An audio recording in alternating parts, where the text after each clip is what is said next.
این رویمال دیگر کورته‌های زیبای خاص ملی که اینجا می‌بینید همه‌شان محصول دستان هنرمندان محلی میباشند.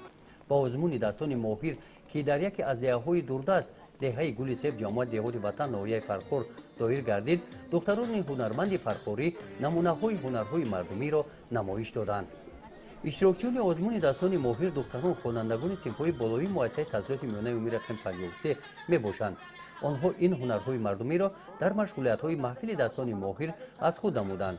هنگام تیار نمودن لباس دختران به صفت و دخت لباس اهمیت دادند. محفل دستان ماهر محفل هنرآموزی میباشد.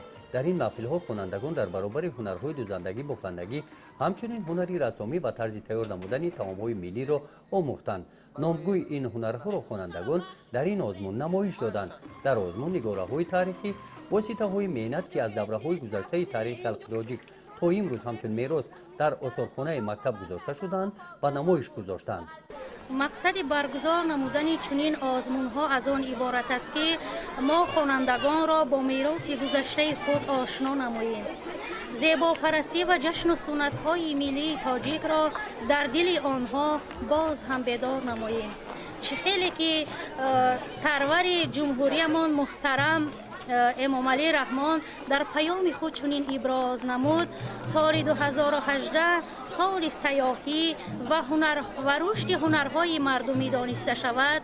ما تصمیم گرفتیم که گذرانیدن چنین آزمون ها را بیشتر نماییم.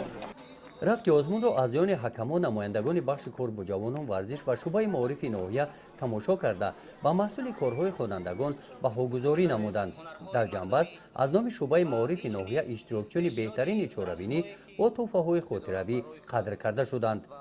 گزارش خواجه نظریف خدای نظر ظهوروف از ناحیه فرخور برای برنامه اطلاعاتی نوید.